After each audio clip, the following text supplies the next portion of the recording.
Okay, so when you're looking at the muscles of the back, right? We divide the muscles into three groups. We have superficial, then we have intermediate, then we have deep, right? To make life easy, the muscles that I'm going to show first, which we are going to call superficial.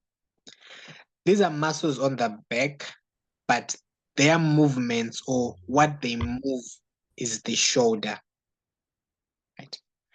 Then the muscles that we are going to say are going to be intermediate. They're going to move the thoracic cage. By thoracic cage, we'll be referring to the ribs, right?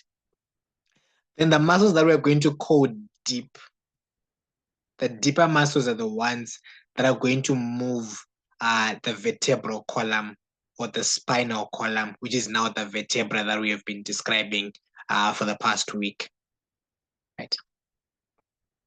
So in terms of innervation, I'll say something a bit embryological. So during development, we form somites. I'll skip and fast forward all the events that happen since it's not an embryology lecture, but at some point, you're going to end up with two groups of muscle in terms of innervation.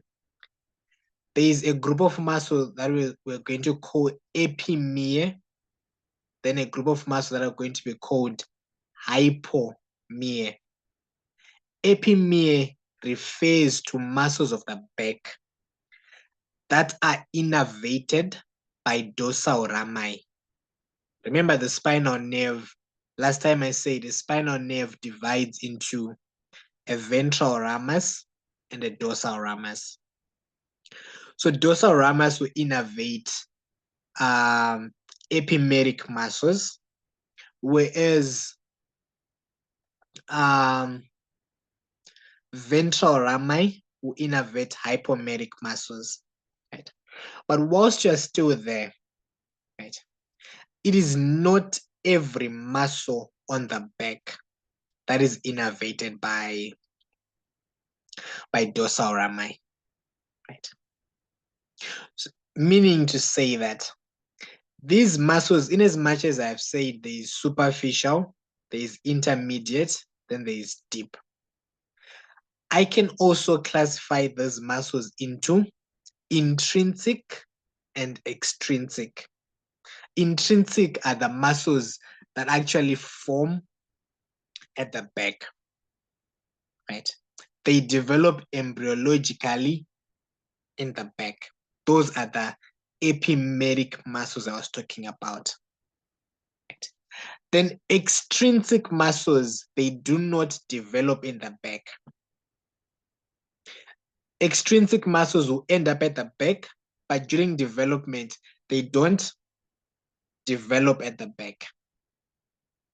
Right?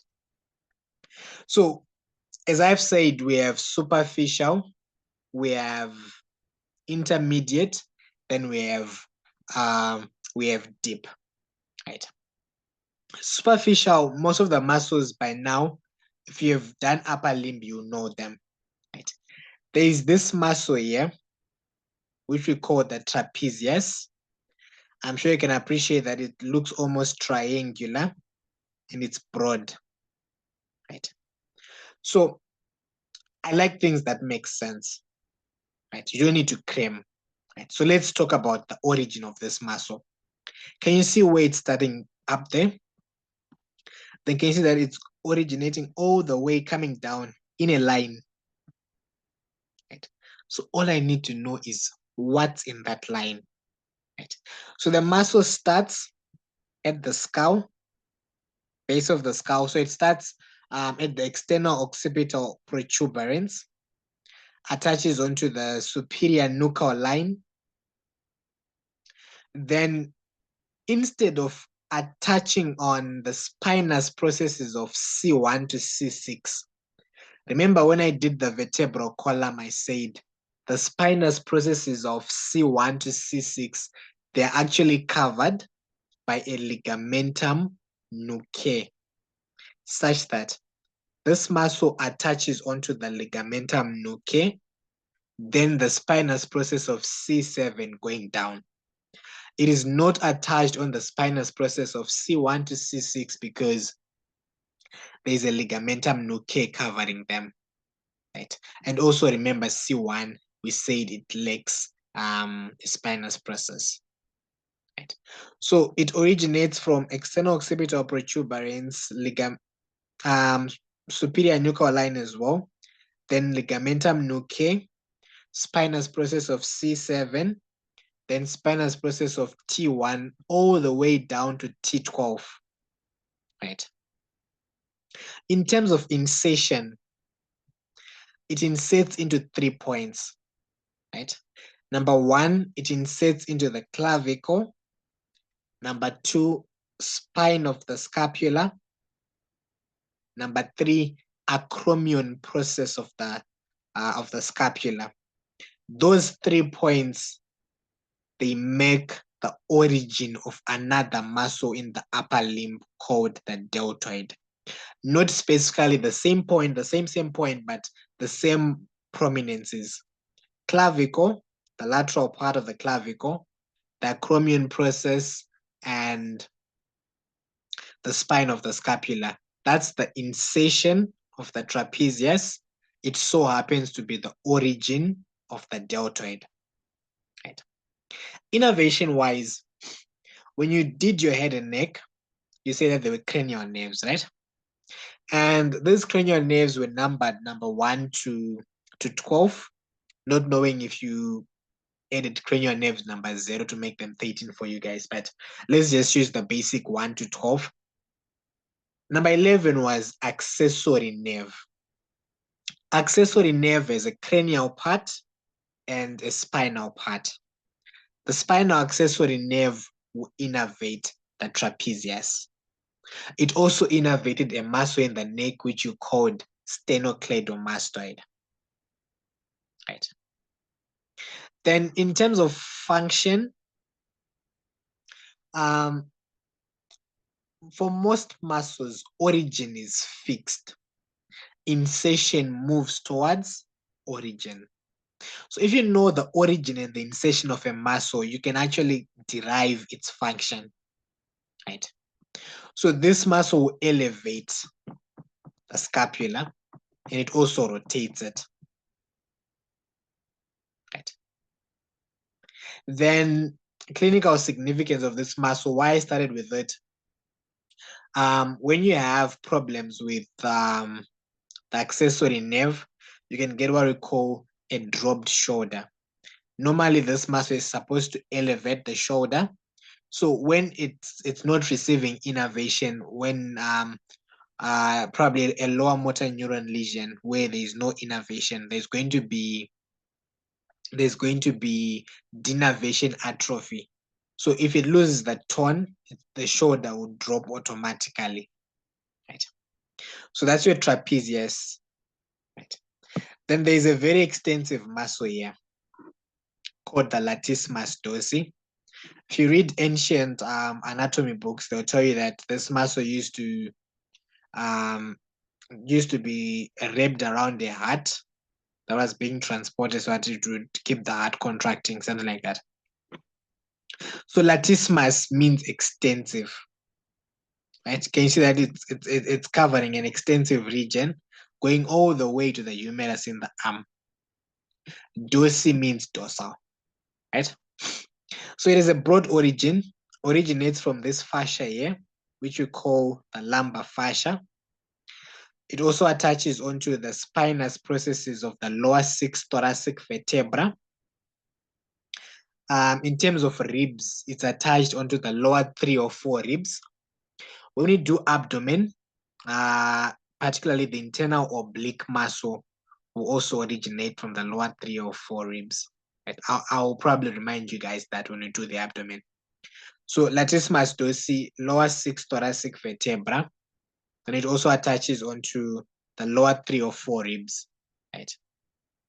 It's also attached onto the iliac crest of the hip bone, right? It goes all the way up.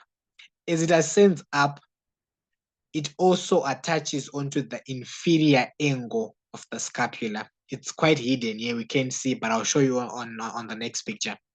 It also attaches onto the inferior angle of the scapula. Then it goes to insert into the humerus. I'm sure you remember the mnemonic, a lady between two majors. The lady was the latissimus dorsi, which inserts into the floor of the bicipital groove. Right? Then the two majors were pec major and teres major, which were inserting onto the medial and the lateral lips. Right? So that's your latissimus dorsi. Innervation for the latissimus dorsi is a nerve called thoracodorsal. Thoracodorsal is one of the nerves that originates from the posterior cord of the brachial plexus, coming off in between the upper and the lower subscapular nerves. There's a nerve which is called thoracodorsal. In terms of function, I said it does the same things as the pec major and the teres major, with the exception that pec major is on the front, so it's going to flex. Teres major and latissimus dorsi at the back, they extend. Right. The other two things that are common for all three is medial rotation and adduction. So all three muscles, which is the lady and its two majors, they do medial rotation, they do adduction. Pec major being in front, it's going to flex. Then latissimus dorsi and teres major will extend. Right. Then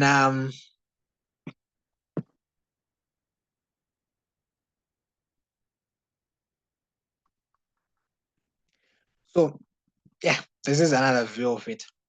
So we've removed trapezius. So this is still your latissimus dorsi. Other muscles that are superficial, which are quite important for you guys, is this muscle here called levator scapulae. You must have met the levator scapulae when you were doing the posterior triangle of the neck. It was forming part of the floor.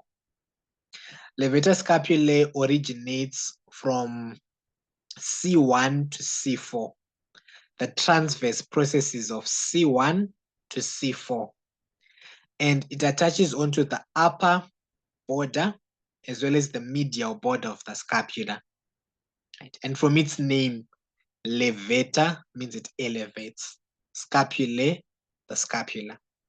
Right? So it elevates the scapula. Innervation for this muscle is going to be the dorsal scapular nerve. Dorsal scapular nerve, by now having done brachial plexus, a bit of it, you must know that it originates from the roots of the brachial plexus, particularly C5. Other books will include C4. Right? Then other superficial muscles, we have the rhomboids here. So there's a rhomboid minor and a rhomboid major. Rhomboid minor originates from C7 and T1. Right? The spinous processes of C7 and T1. Then rhomboid major originates from the spinous process of T2 to T5. It's a continuous origin. Rhomboid minor, C7, T1. Rhomboid major, T2 to T5. Right? They are also innervated by the dorsal scapular nerve, which innervates levator scapulae. Right? Function-wise, they do medial rotation of the scapula. They retract and medially rotate the scapula. Right? Okay. So those are the muscles that are going to be superficial. Right? Then we have muscles that are intermediate. Right? And remember I said intermediate muscles are muscles that are simply moving the thoracic cage. Right. So the intermediate ones, there's a muscle called serratus posterior, which comes in 2. So when you're doing upper limb, you mention a muscle called serratus anterior. Serratus anterior is a muscle on the anterior aspect of the rib cage, originates from the upper 8 ribs, goes to insert onto the scapula. Fair enough. If you call a muscle serratus anterior, it means you must meet a posterior somewhere. So now part of the intermediate muscles now, we are talking about serratus posterior, which comes in 2. There is a serratus posterior superior, then there's a serratus posterior inferior here. They're described as being rectangular in shape, but we can skip that for now. Right. So the superior ones, they elevate the upper ribs. Right. The inferior ones, they depress the lower ribs. So superior elevates the upper ribs, inferior depresses the lower ribs, such that when you do the mechanics of respiration, I love to call it breathing. When you do the mechanics of breathing, serratus posterior superior will be involved in inspiration when you're doing the thorax. Serratus posterior inferior will be involved in expiration. Right. Okay. I won't bore you with the origin and the insertion of these muscles. Right. But this one, superior, it inserts into rib 2 to rib 5. That's why it's elevating the upper ribs. The lower one, this one, it inserts into rib 9 to rib 12. That's why it depresses them. Okay. So there is serratus posterior superior there. Then we have serratus posterior inferior here. Right.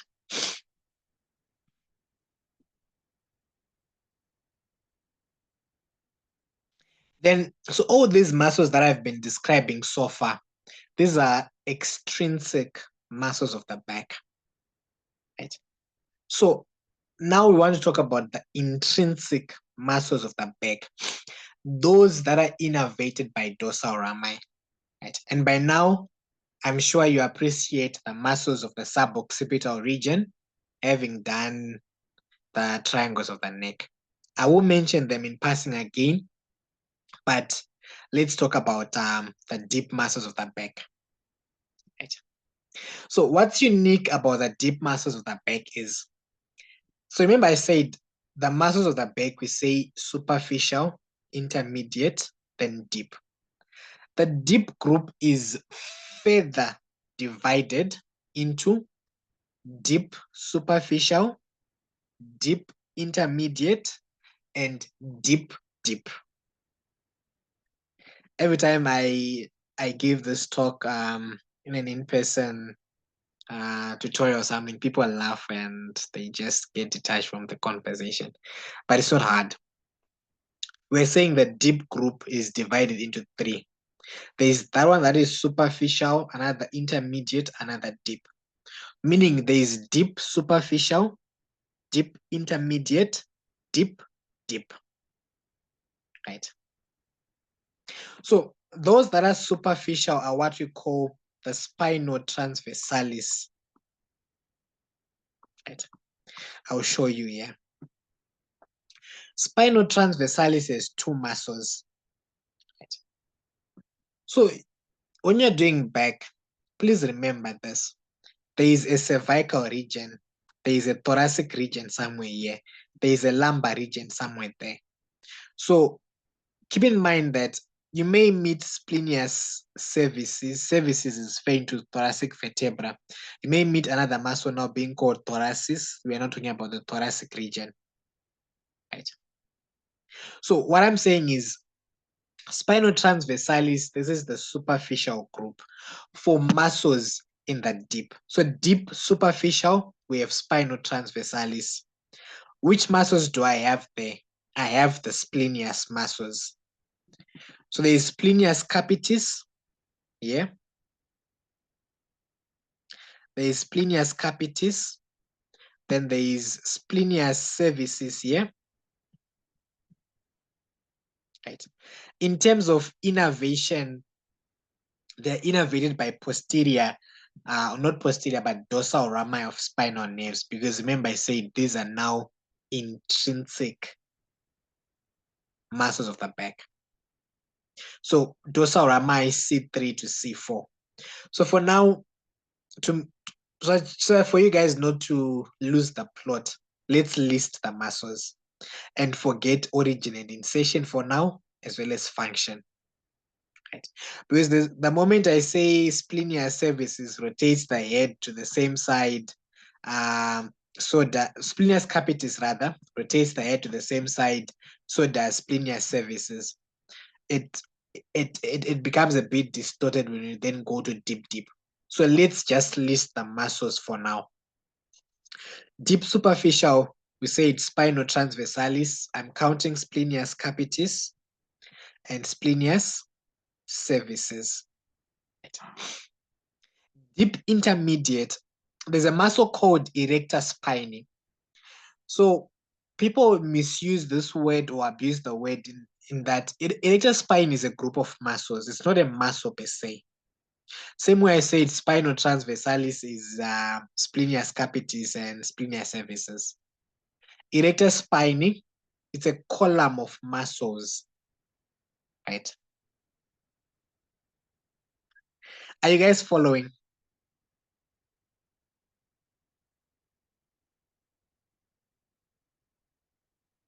Okay.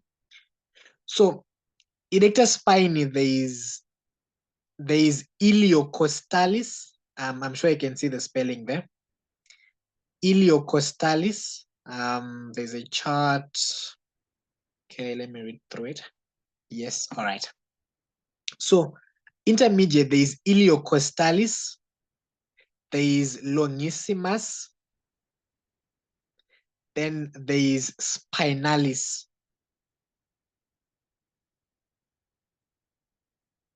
Right. So there is a reason why I'm not just throwing things to say longissimus capitis, longissimus cervicis. The reason is that, remember I said there are regions. There is cervical region, there is thoracic region, there is lumbar region, right? So you will meet iliocostalis cervicis, right? Let me remove my video a bit, it's sticking. You will meet iliocostalis cervicis, you will meet iliocostalis thoracis, you will meet iliocostalis lumborum. It's still the same iliocostalis muscle, just that it's in different regions. You will meet longissimus cervicis, longissimus thoracis, as well as the same muscle you see it again going down. Right. Just that for the longissimus, it also has a longissimus capitis higher up there. Right. We don't talk about the lumborum for this one. Right. Then there is a spinalis muscle here. Right. So spinalis, you can say spinalis thoracis, spinalis cervicis, spinalis capitis. Though some books argue that the cervicis part is absent in most individuals, but anatomy is anatomy. There are some people who have a spinalis cervicis. Right. So now you know that deep intermediate is a column of muscles called erector spinae. This erector spinae has iliocostalis, there is longissimus, and then there is this one, the spinalis. Right. Then when you go to the deep group now,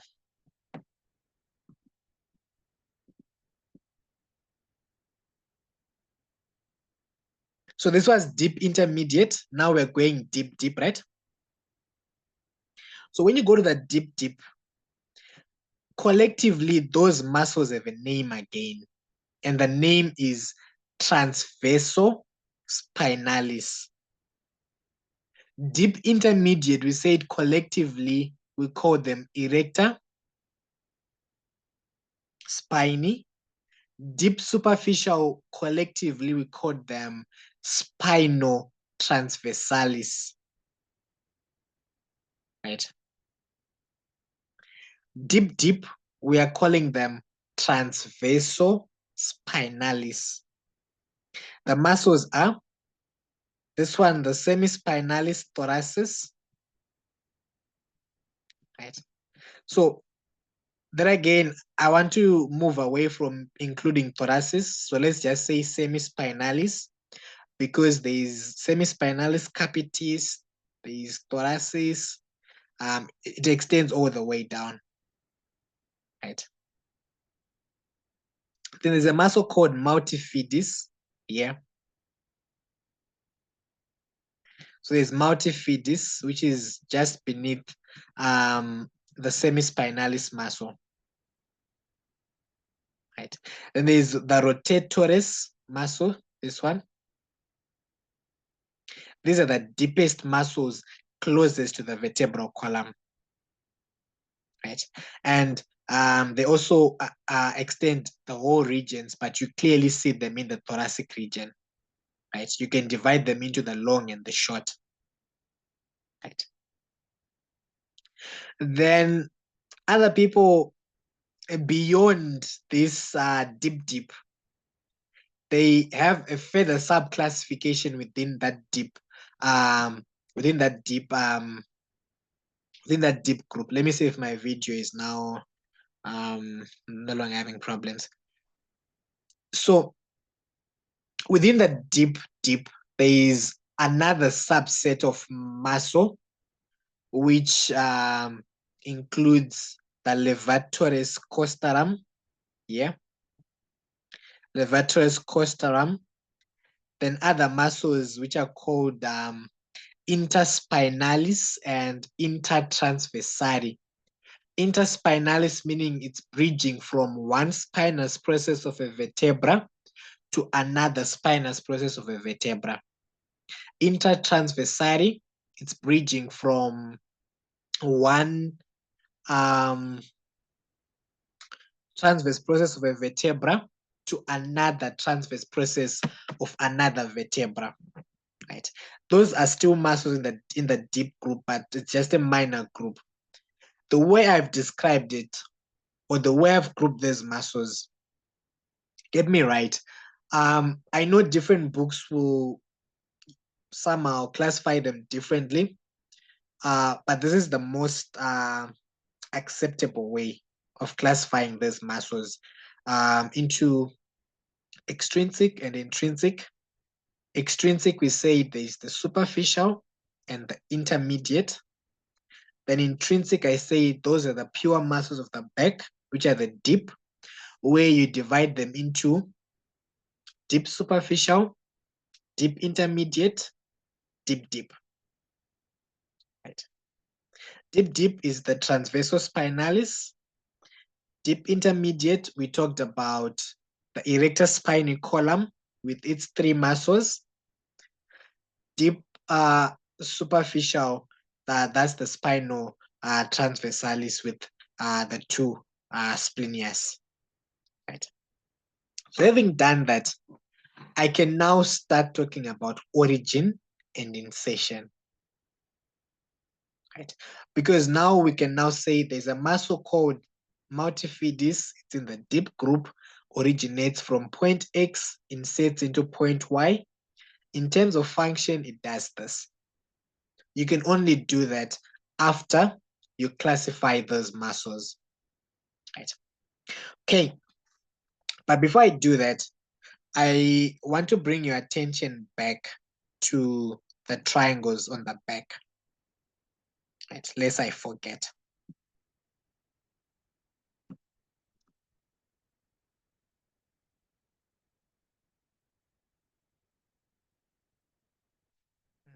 Okay, let me zoom in. Oh, I did it. I overdid it. But anyway, there's what we call the auscultation triangle, or the triangle of auscultation here. And so we have an auscultation triangle, or the triangle of auscultation. And you can see that it's quite small and it's very important. Right. So why is it important? Respiratory sounds are better heard when auscultated here. Why? Because as you can see from this picture, this is almost the only part on the back which is not covered by muscles. And the lungs, when you do your thorax, you find that the posterior border of the lung extends from somewhere around C7 going to somewhere around T10 in that region. So the lung also extends into that region at the back. Right. So this triangle of auscultation is not really covered by much muscle, and you can best auscultate your lung sounds in that region. Right. So what are the boundaries of this triangle? You can see from the picture already. Medially, there is the lateral border, this one. There is the lateral border of the trapezius. Right. Laterally, which is this side, what's there? There is the vertebral border of the scapula. Right. Then inferiorly here, there is this muscle which is coming from lower down, the latissimus dorsi. Right. So the triangle of auscultation is really between the scapula, the trapezius, and the latissimus dorsi. Right. Okay.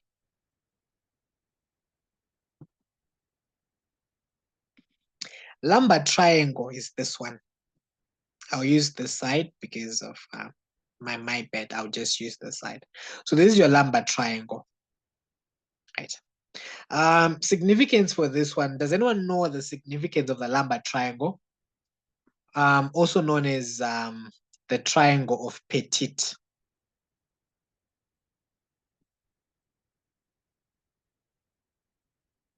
Hello.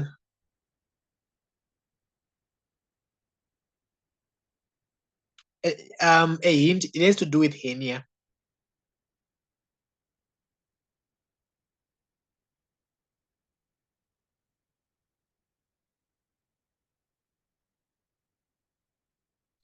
Does anyone know?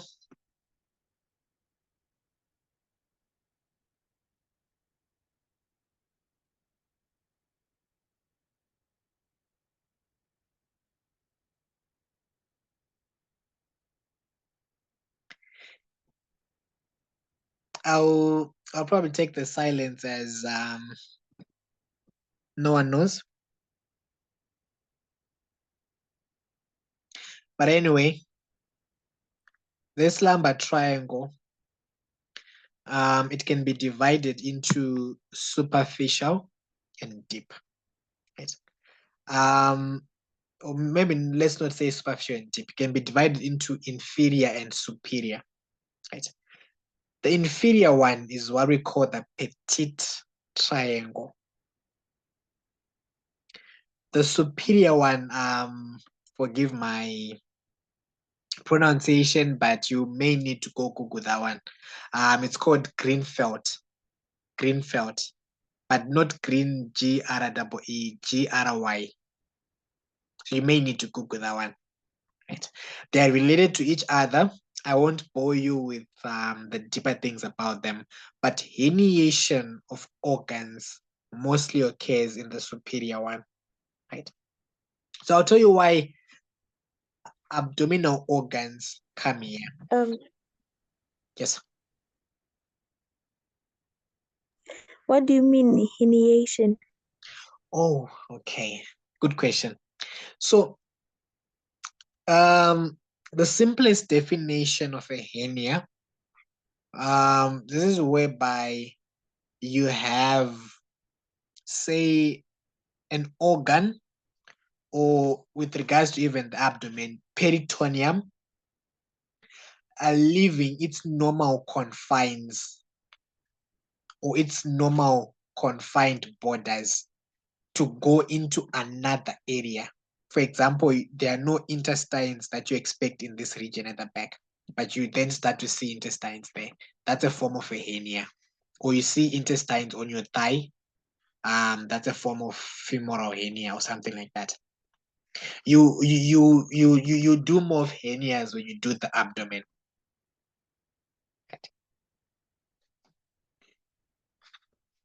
Okay. You get it? Got it. Okay. So the inferior lumbar triangle or the petit triangle, you can see its boundaries here. Right? It's bounded inferiorly by the iliac crest. This is the hip bone at the back. So it's bounded inferiorly by the iliac crest. Then it's bounded posteriorly by the latissimus dorsi. Then anteriorly, there's a muscle here, which we find on the anterolateral abdominal wall, which we're going to call external oblique. So the triangle is between external oblique, anteriorly, which is the muscle of the anterior abdominal wall. Posteriorly, there is latissimus dorsi, which is the muscle of the back. Then inferiorly, there is the iliac crest. So I promise to give a reason why things herniate here. So when you do abdomen, the anterolateral muscles, particularly the external oblique, you're going to find that this muscle is attached anteriorly. This posterior part of the muscle is free. We refer to it as a posterior free border. So imagine you want to pass through, let's say, a wall. It's very easy for you to pass through the softest part of that wall rather than the hardest. Maybe you want to drill something. So things that are going to herniate, they are more likely going to herniate into this triangle. Why? Because this muscle, the external oblique, it is a posterior free border. Right? And when you get a lumbar hernia there, you can actually call it petite hernia. Right?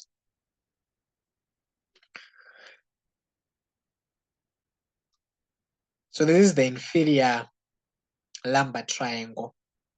Right? Superior lumbar triangle or the Greenfield, whatever, I've never really taught it before.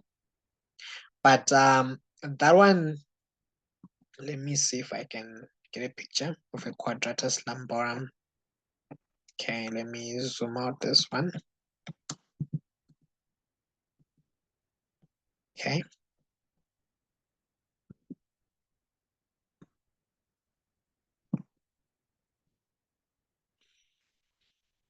Okay. Okay, sadly I can get a picture of the superior one from this kind of views. But the superior one is bounded by a muscle called quadratus lumborum, which you find on the posterior abdominal wall. Quadratus lumborum, then internal oblique. Those are the boundaries of the superior one. But the one that's more important for you guys to know is just the inferior one. So when people say lumbar triangle, most of the time they're referring to the inferior lumbar triangle, which I described as being bounded by latissimus dorsi, iliac crest, and external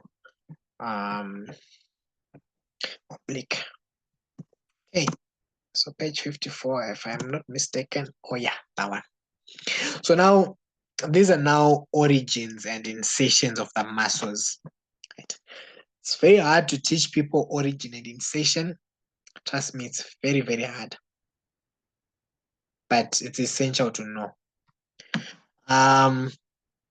It depends with who you are, what are you studying it for.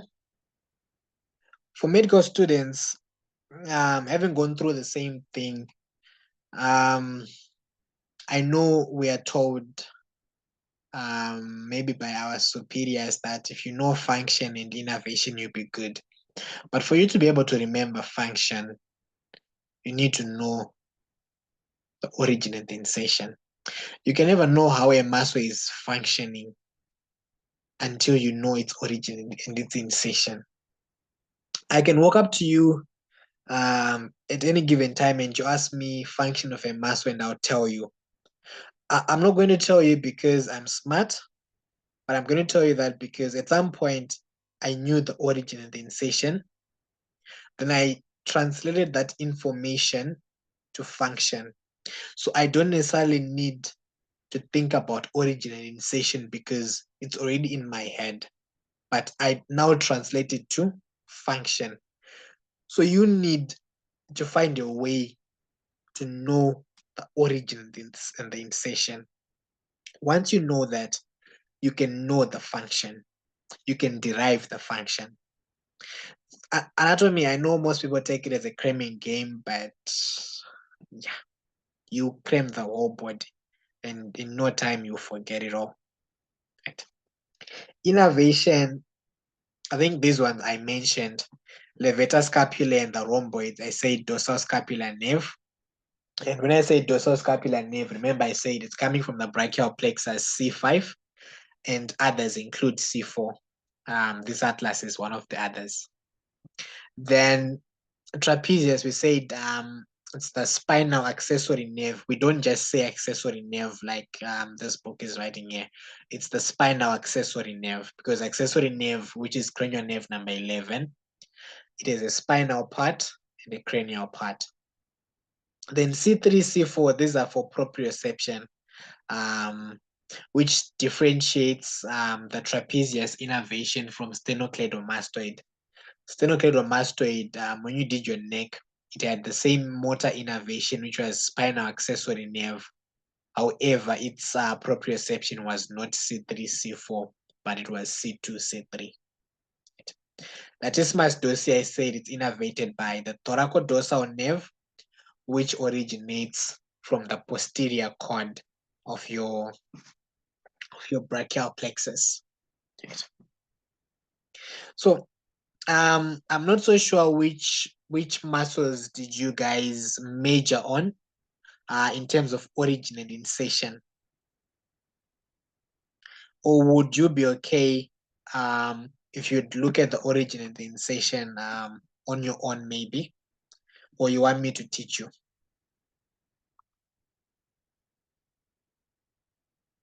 The floor is open to say out your thoughts.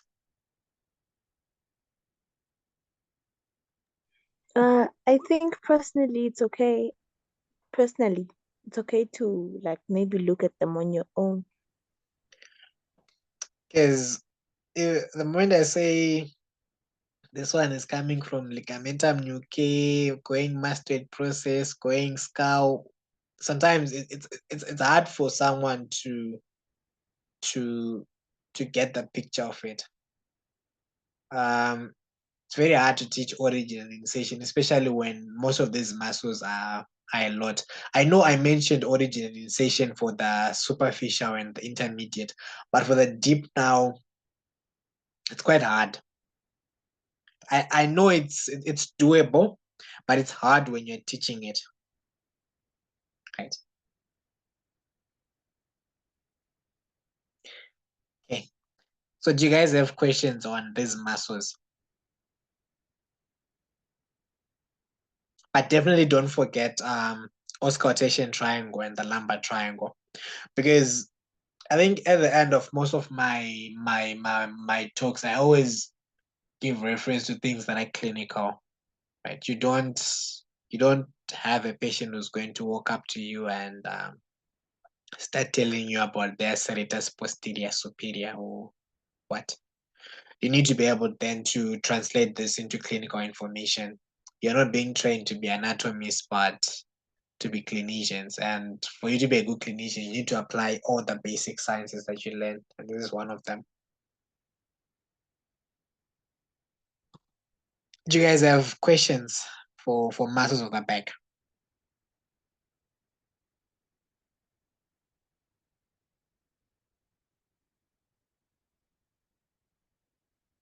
Personally, I don't.